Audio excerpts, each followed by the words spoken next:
Toby Adams. I've investigated public perceptions on farming. First I will be interviewing the general public, then Mr. Wynne, and finally Mr. Newton, to see what they have to say about farming and how they believe it affects the natural environment. Here is what the general public had to say. Do you believe that farmers are harmful for the environment? Absolutely not. I come off a farm. And I think there's a big disconnect between rural and city now, that we've lost that sort of everyone has someone in the family who was on a farm. Yeah. Why do you think that some people are against farmers? I think they don't understand how much farmers actually do for the environment. You're wanting to protect the land, it's your livelihood, you're wanting to look after your stock if you've got stock, or if you've got grain, you're wanting to harvest as much as you can and protect your land to do that. And that includes the waterways and the nitrogen. And, actually, nitrogen from farmers is far less than a lot of other things. Do you think that NZ livestock is treated badly? In comparison to a lot of other countries, I don't think so. And the reason for that is we are outdoor, well fed, and stock generally have good stock rotation on your land. Plus, you also will be having good environmental care of that land and stock, as opposed to, say, the US, where you're just chucked in a barn and grain fed. Now I will be interviewing Mr. Wynne, headmaster of Christ College. Do you believe that farmers are harmful for the environment? Well, any change of the natural environment must, and so it sort of harms it in one sense. So I mean, clearly that's a legacy issue of us humans going on and changing something from what it naturally was, for how it was naturally occurring. But to say that farmers harm the environment, I don't. Farmers are working on the land to produce the things that we need as a civilised community and society. So it's hard to say that they're harming it. Clearly, some of their practices may be harmful to the environment, but others would not be. So it's a bit of a balance, I suppose. Okay. Why do you think that some people are against farming? Well, no, I don't think anyone's against farming. I think that's slightly naive. Yeah. Some people are against the environmental impact of some types of farming over time. You've got to remember, if you chop down all the trees and put cattle on it, on land that's not meant to be, that's now grazing land, then that may cause some harm. So the idea that I don't think people are against farming. I think people want farming to be sustainable, and that's a reasonable aspiration for everybody. I think farmers want to be sustainable. If they go out of business, they won't happen. So, do you think that New Zealand livestock is treated badly? Don't imagine it would be, in the sense of the rules and regulations that are in place to protect it. I think that'd be like saying every livestock in the world is treated badly because they're livestock. You know what I mean? So I wouldn't have thought that they are. Yeah. I imagine, again, it's sort of on balance. Some people may treat livestock very badly and against those regulations that are in place because they want a profit motive or something like that. But I don't know. Now I'll be interviewing Mr. Newton, a physics teacher at Christ College. He also has an horticultural science degree from Lincoln University. Do you believe that farming is harmful for the environment? These days, with the amount of chemical fertilisers put on the paddocks, there is certainly the opportunity for major leaching of both nitrates and phosphates into the groundwater, and that can cause downstream effects when you've got Lake Taupo being affected and the application of phosphates on the surrounding country being limited. Then that gives you an idea of what sort of ramifications there are for pollution. So yes, certainly farming can be polluting. Well, certainly this is very topical, and some farmers are doing a fantastic job, and they're looking at their emissions, they're looking at their pollution downstream effects of and trying to reduce their nitrate use and reduce their phosphate use. They are protein farmers, so they need nitrogen in their fodder for their stock to grow enough protein to make it profitable. So planting a few trees near the riparian strip to intercept the runoff is a viable way, and that's been practiced a lot in New Zealand farming, the farmscape. Retiring land is going to become a real issue. The marginal land that's currently under cattle will probably, some of it will be retired and put under forestry, which again is a huge debate. But environmentally, we have to sequester carbon in some manner, and so it's a huge debate, and it's ongoing. But the farmers, some of them are doing, well, the majority of them care a lot about what land they're on and want to give it back to their future in the same condition as it was. So I think they are doing a reasonable job. Why do you believe some people are against farming? Some people just don't understand that the food that they put on their plate has to come from somewhere, and then they don't really understand how difficult it is to grow food because they don't grow anything themselves. And so when they hear that farmers have to get up early in the morning and bring their cows in, and the cows have to be treated for mastitis and so that they give decent amounts of milk, and then they get told that you have to stop the soil blowing away, it's better to, instead of ploughing, to chemical plough using glyphosate. They have no idea about the impact that weeds have on subsequent plant growth. And so they just look at glyphosate, think chemical and think bad, which to me is really unscientific. We need to have the green revolution to continue, being able to feed 7,000 million people currently and topping out at 11,000 million people globally.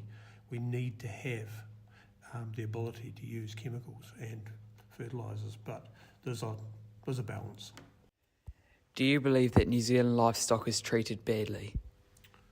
Well, again, a huge question, but if you're talking about sheep, cows, pigs, but tailing sheep, for example, if you don't tail them, they get a shitty bum, and we've got flies, they get fly strike. And if you've ever seen flies maggots eating into the living flesh of a sheep, you wouldn't have any problems with chopping their tail off initially. Docking cows, flicking away flies, that's been banned, and I agree with that particular idea. Goes with docking dogs. They need their tails to flick away flies. Beef cattle, dehorning, the whole idea of poll is to get rid of their horns. They are plain dangerous, horns on cattle, and so dehorning cattle is simply a safety issue, both for themselves, each other in the paddock, but also for the farmers who are handling them.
G'day and welcome to Christ College News. My name is Will and I'm your presenter today. In a surprising strategic move, the United States has deployed aircraft carriers to Israel, sparking speculation and debate. Join me as I explore the reasons behind this decision by the US government. Today, I interview US Navy fighter pilot Vincent Aiello, callsign Jello. Here he is telling us a little bit about his experience on aircraft carriers. Oh, well, I've spent over 3 years of my life on aircraft carriers. I was on 5 different deployments, which is when your squadron joins the air wing and the air wing goes on the carrier and goes out for months at a time. My longest deployment was 8 months, and I took off and landed on carriers 705 times, and a little bit more if you count touch and goes and bolters, which is where you miss all the wires when you try to land. So, now that we know a little bit about Jello's background, I asked him, why has the United States deployed 2 aircraft carriers to Israel? This is what he had to say. Carriers are and have been for a long time significant instruments of our overall way of influencing of world events, because they can be destructive or they can also be very helpful. So they project American power and are a good deterrent to our adversaries and a great support to our allies. And when one goes, it brings a lot of capability, but when 2 go, it really brings even more, and the ability for combat operations, but also humanitarian assistance operations, and both might be needed at this time in the Eastern Mediterranean Sea. Now that we know why the United States sent the carriers, let's see what their purpose will be in the I think region. to send a strong message to not only Hamas, but also to the Iranians who are alleged to be possibly supporting the recent violence. So now that we know some more background information about what is going to be happening in the region, I asked Jello what ships will be sent in addition with the aircraft carriers. It's called. And then you typically have a series of support ships. Some might be destroyers. I don't think we have any frigates left in the Navy, but something like a smaller ship, like a frigate, but also the littoral class ships, LCS. You might also have replenishment ships that are for supply. They might have extra fuel and weapons and food. And then you might also have submarines. And in the old days, a strike group would go out all together from beginning to end. More recently, in the last 20 plus years, ships might move around from group to group as needed. I then asked Jello, what is the mission of the aircraft carriers, and will they achieve it? Well, nobody knows what the future has, Will, as you probably can be aware of. But certainly, anytime carriers have been dispatched places before, they have been truly effective instruments of our international will in the United States. And so my thinking is it will let the Israelis know that we're there to support them because they are our allies. They will hopefully deter the Hamas or any other adversaries of the United States from taking further aggression or being more bold. And again, I think hopefully we'll send a message to ISIS as well as to the Iranians that we are serious about protecting our interests in that region. Even though our country is not in that region, we have friends who are, and we have interests there. So we don't need to necessarily live in the neighborhood to be a force and an influence in the neighborhood. Yeah. So, in addition, with the ships, I then asked Jello what type of aircraft will be on the carriers and supporting ships. There will be support aircraft like the C-2 Greyhound or maybe the CMV-22 Osprey. There will be helicopters for various missions, and then there will be the E-2C Hawkeye, which is like the AWACS, you know, with a radome on the top, like a big frisbee. Yeah. And then, of course, the true striking arm will be the derivations of the F-18 Super Hornet, which is the Super Hornet and the Growler, as well as, and I don't know if these air wings have any F-35s yet. They're not quite out in as greater numbers as we'd hoped 10 years ago. The process has been slow, but perhaps that 5th generation stealth fighter as well. And I think also now maybe MQ-25 drones are starting to make their way. I'm not sure if they're there yet. As my final question, I asked Jello what will the day-to-day operations be of the ships and the aircraft aboard them. It depends. If they're just there in a presence mode, then they will most likely fly for proficiency. They might even find local airspace that's out of the way where they can stay sharp with, if you're into sports, you might know that when a team doesn't play, they still practice and they scrimmage. So similar, they might look for a place where they can drop some practice bombs. They might look for other airspace where they can practice air to air, and also just staying proficient at landing on the carrier, which can be very difficult. So I think for the air wing on the carrier, they will fly pretty steadily to keep their skills as sharp as possible. Thank you for listening to my audio news article about why the United States is sending carriers to Israel. Goodbye and see you next time.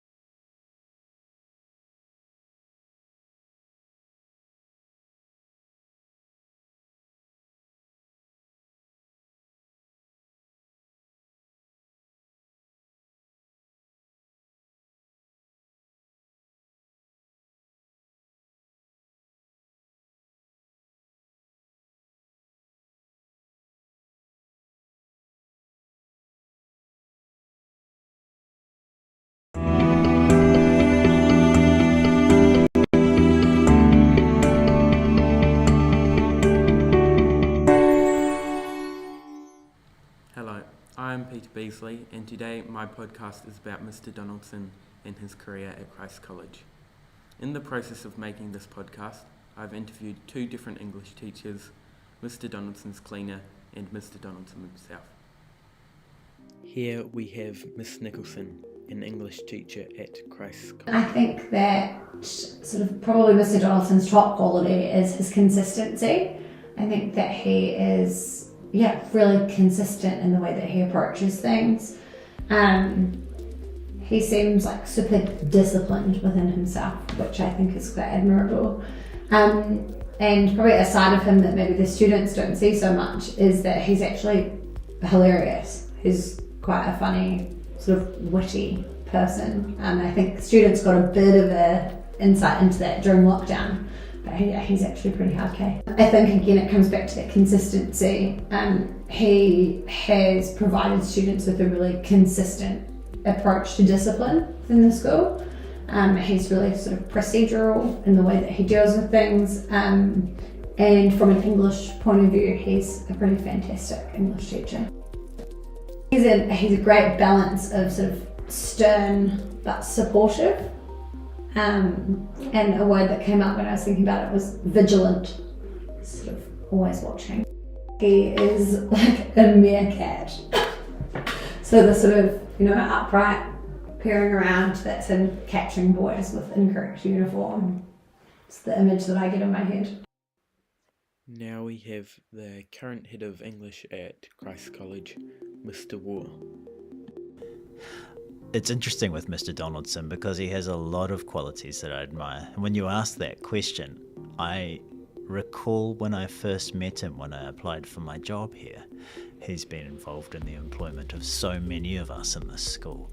And one of the first impressions I got was his politeness and formality in that process. And I felt so safe inside that formality, but also it's such a self-respecting way to be. He wears his suit so beautifully, and even though those things are superficial, they signal quite a lot about who he is as a man. Like, he maintains really high personal standards. He works hard, he's reliable, he fulfills all of the moral and ethical standards for himself that he expects of other people, so he has that moral consistency. So there's a lot right from him being kind of morally good to just being someone who makes an effort. All of those things fit together in how it is to interact with him. It shows up, and I love that. I love that consistency that he has. In the same department, he's been a really good colleague. In a lot of ways, it was a little intimidating when I first started working with him because he had so much experience and he essentially worked for me in that sense. But he ended up as a really generous colleague. We would sometimes go for walks in the botanical gardens, and I would grill him for all the things he's doing with his classes so that I could gather that knowledge. And as he finished up in the department, he shared all of his teaching resources with us so that we could incorporate a lot of those ways of working into our own classes. And that's very much how he operates. I'd say it's not so different to what he offers us as adults, and that is that sustained, high ethical way of being, strong morals, consistency, high expectations. But I do feel like when I asked students how it was to be in his Year 9 class at the end of last year, that they reported quite a lot about his sense of humour and kindness. And I feel like he possibly reserves some of that part of his character for his students, and that they get the benefit of it more than even his colleagues do. He's one of those leaders who at his best, you don't even know he's doing the leadership work. He operates to enable other people. I've used the word kindness a few times, and I think it characterizes his leadership style. He looks after people's feelings and their vulnerability, and he often will do things in the background without you even knowing that are designed to support you. For example, I've heard things that he's communicated about what's happening in the English department, which has shown that he's had real confidence in the things we're doing, which he's only said or done, really as a way of supporting us. And that's the kind of thing that's typical of him as a leader. He does have those high expectations and insists on the maintenance of standards that you want and need from an assistant principal or deputy principal, but at the same time, his means of getting there is deliberate and genuine and caring. It's not a harsh or a punitive type of leadership.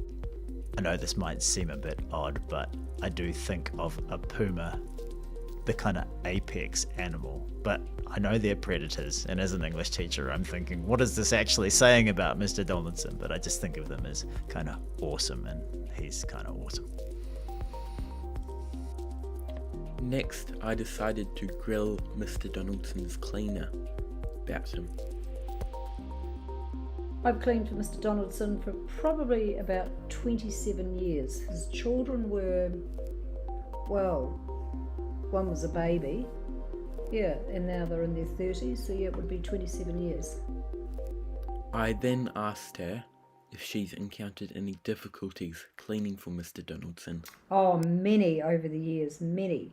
Like Rob's odd socks that are always in the clothes basket. Why he doesn't know how to put two socks out the same, I would never know. That would be my biggest difficulty. I then asked Wendy if Mr. Donaldson is a good employer to work for. Absolutely fabulous. I've had the best 27 years, and when I finish, because Mr. Donaldson is retiring, so I'll get made redundant because he's going to be doing all the housework, I will really miss the family because they're just part of my life, part of my family as well. Mr. Donaldson is quite a stoic sort of a man. He wouldn't lose his temper, he wouldn't fire up. I would say he reminds me of an elephant, because elephants are very, very placid and just sway their trunks and walk along, and yeah, I would say he reminds me of our elephant. After hearing multiple people's opinions on him, I decided to go and see Mr. Donaldson myself.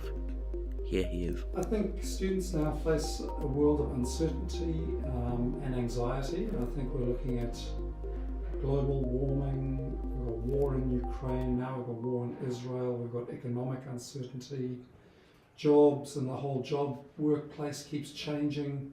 So there's quite a lot of change in the world, and I think that's quite challenging for teenagers to cope with, along with the issues of social media and identity and body image and so on. So generally the biggest challenge to teenagers comes now from mental health and staying healthy mentally and physically and good well-being, and so that's quite a significant thing that they have to grapple with. I'm fascinated by fish and birds. Okay, so I'll probably go with birds because what interests me about them is that, like fish, they move in a different medium from us. They're able to fly, and in the same way the fish are able to live in water, and those are two environments in which human beings aren't comfortable. And so I quite like the freedom that they have, the birds have, to fly around, and but at the same time it's quite challenging being a bird because there's always something that wants to eat you, or you've got to constantly look for food. But I'm just fascinated by birds, so I've always kind of related to them in some way.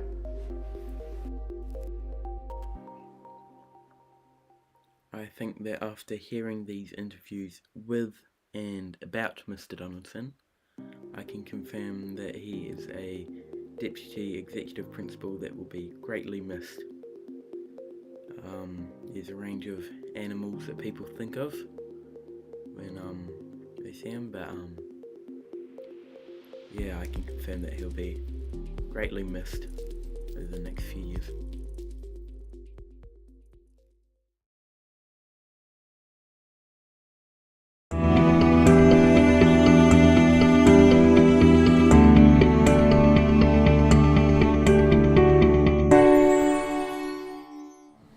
My name is Jack Howard and I'm a Year 10 boy at Christ College.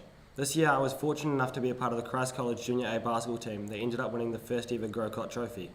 Today we're going to have a look into the team's road to the Grocott Trophy Championship. For this topic, Travis Dixon, Christ College head of basketball and manager of the team, Tafiti Kate and Josh Shanahan, the co-captains of the Junior A. I've interviewed all these people so we could get multiple perspectives on this topic and we could fully understand the work that was put in to make this happen.